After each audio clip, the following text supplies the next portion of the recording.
Yeah, hi and welcome. In this session, we will talk about why you should use a gate for processing of your audio for your podcasts or videos.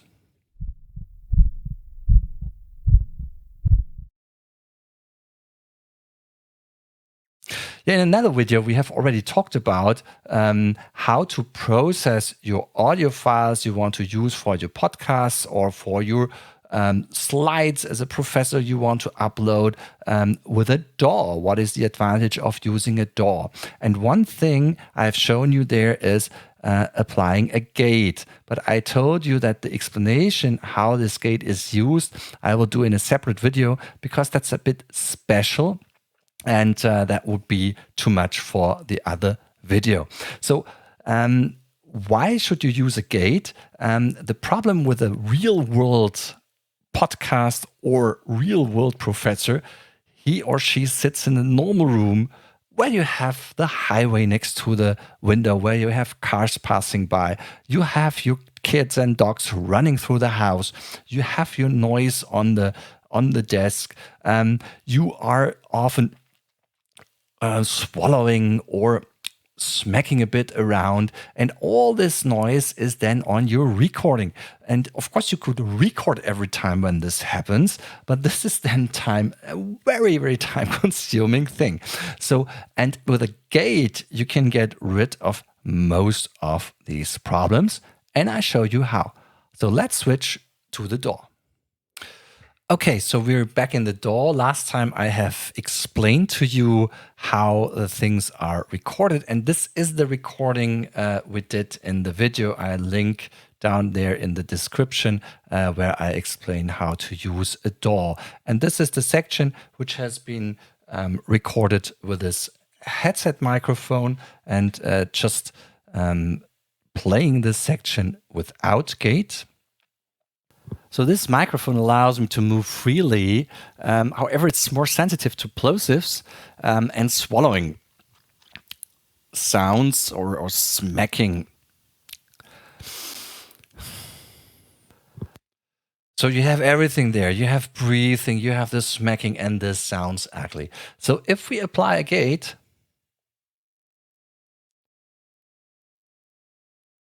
it sounds like this.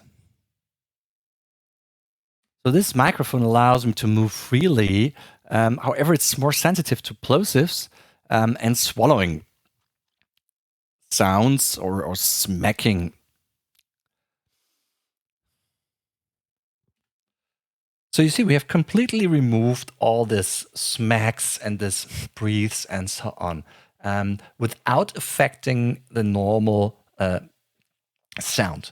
There are some tricks how to adjust it. And honestly, I didn't find a video in the internet with respect to how to really use this filter for processing of voice language. So this is just looking at the sections.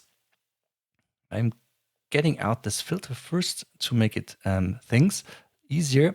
So the, let's say, major parameter is when does this gate open? So when does it start? So there is also a threshold level, and after as soon as the volume gets lower than this threshold level, so that's the contrary to the to a compressor, then the gate opens. And what does it do? The gate, it makes the sound more silent. So you say the range is minus 40 dB. So if the gate is completely open, you reduce the loudness about 40 dBs, which is tremendous. So it's kind of off. And you see then as soon as the threshold is reached, this starts to go down. So if you watch it, so this microphone allows me to move freely. As long as there's sound, nothing happens. It's more sensitive to plosives and swallowing goes down. Sounds or so that's the principle of the gate. So you need to adjust then this value open threshold close adequately that it doesn't sound ugly. So if you do that wrongly, it sounds like this, smacking. So this microphone allows me to move freely. However, it's more sensitive to plosives and swallowing So if it's wrongly adjusted, it already also uses the normal voice if there are more silent areas and brings it down. This is, of course, something you don't want. So I hope it bring it back. It was 25 roundabout. Sounds or smacking. So this microphone allows me to move freely. However, it's more... Okay, the other thing is here this section, which also looks like in the compressor, this is the attack and release section. And in this case, in contrast to the compressor, where I said just keep the default settings, you have to look on them for this intention. So the attack means how fast does this gate open after, again, a sound arrives. So if you start to speak, it should open. And this shouldn't be too slow. Otherwise, it will slowly fade in your speech, and this sounds ugly. So this means if I have this too slowly and swallowing sounds or smacking. So this microphone allows me to move. This is not good. The attack should be quite fast. I don't do it too fast because it takes away, I use 20 milliseconds because it takes away a bit the plosives at beginnings and the sibilants. This makes the sound a bit less crisp, to be honest, but this is I would say for a podcast or for videos, this is okay. If you produce a song, this might be a problem. In contrast to the release time, so how it goes down, I make quite slow. So I have here 0.6 seconds. I don't want to have this changing like, otherwise it sounds strange. This is really, if I put down the release time. However, it's more plosives and swallowing. So this sounds not good. Sounds or smacking. So this, I give the gate some time. So this microphone allows me to move fully. And then I have a 50 milliseconds hold time. The hold time just means as soon as my gate is open, it waits 50 milliseconds before it closes again. This LKA is triggered. This is a look ahead. This means that it already looks a couple of milliseconds afterwards that to forget to start if a signal comes. And now there is a special thing. You have heard here at the end, going to this section now, just without gate. Sounds or smacking.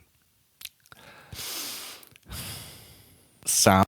You have this breathing, and if I have already explained in the other video how to use a DAW, that this breathing at the end basically is at the low end. So what I do is I apply a sidechain filter. So this is now without sidechain filter, it sounds like this. Sounds or smacking. So sounds or without filter, it doesn't remove this. Now what I apply is the sidechain filter, and sidechaining is an own art in DAWs. Here I use an internal sidechain filter. You can also trigger that from external signals. Here I just say the sidechain is just on what the filter looks to trigger it. So it applies the filter to the complete signal, but it only looks at a part of the signal. So I tell the filter, don't look at the low end. So I apply a low cut here, and I apply a low cut which is quite wide. So this low cut will cut away this breathing sound. And this is, if I listen to the filter, I can hear what this filter listens to. Or smacking. Sounds or smacking. So the sound sounds ugly, but I don't care that it sounds ugly, because what I'm interested is just that it doesn't listen too much to this breathing where a lot of energy is in, and this takes away this breathing. And then if I apply this filter, sounds or smacking. Sound.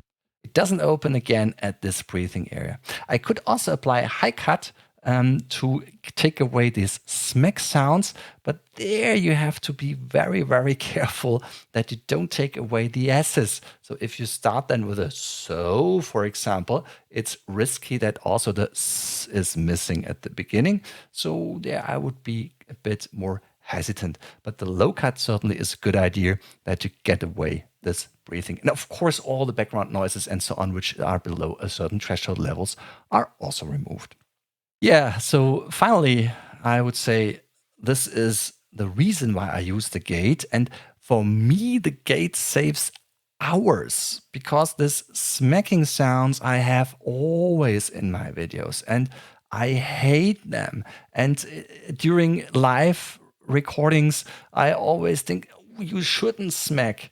And and the point is, as soon as you think it, you do it. And then you realize, oh God, you have thousands of these smacks and then, or this swallowing sound, not the smacking sounds, but the swallowing sounds.